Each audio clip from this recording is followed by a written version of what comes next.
gian có hai điều không thể giấu, một là khi say hay khi đã yêu ai rồi. Những lúc ngồi đợi chờ này ở đâu mà ra, cô đơn này ở đâu mà ra. Trong nhân gian có hai điều tôi muốn biết, một làm sao quên hay em đã yêu ai rồi.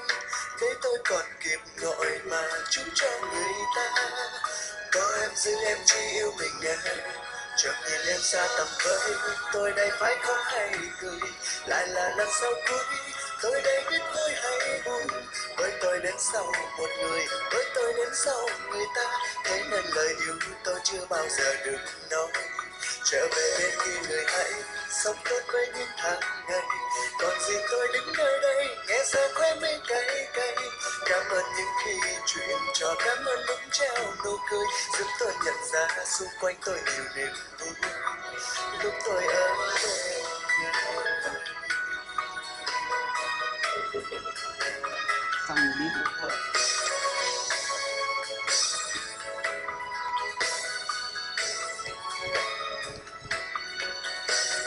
Trong nhân gian có hai điều không thể giấu, một là khi say hay khi đã yêu ai rồi. Những lúc ngồi đợi chờ này ở đâu mà ra, cô đơn này ở đâu mà ra. Trong nhân gian có hai điều tôi muốn biết, một làm sao quên hay em đã yêu ai rồi. Thế tôi còn kịp gọi mà chúc cho người ta, có em giữ em chỉ yêu mình em.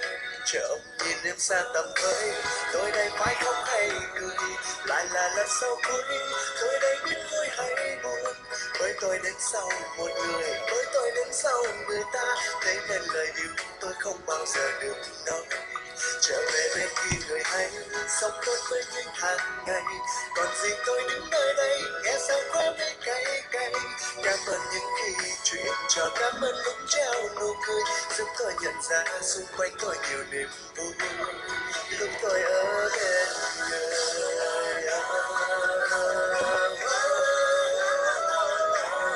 Với tôi đến sau một người, với tôi đến sau người ta. Thế nên lời yêu tôi chưa bao giờ được nói. Trở về bên kia người ơi, sống tốt với những tháng ngày, còn gì tôi đứng nơi đây nghe sao khóe mây cay cay. Cảm ơn những khi chuyện trò, cảm ơn lúc trao nụ cười, giúp tôi nhận ra xung quanh tôi nhiều niềm vui lúc tôi ở bên.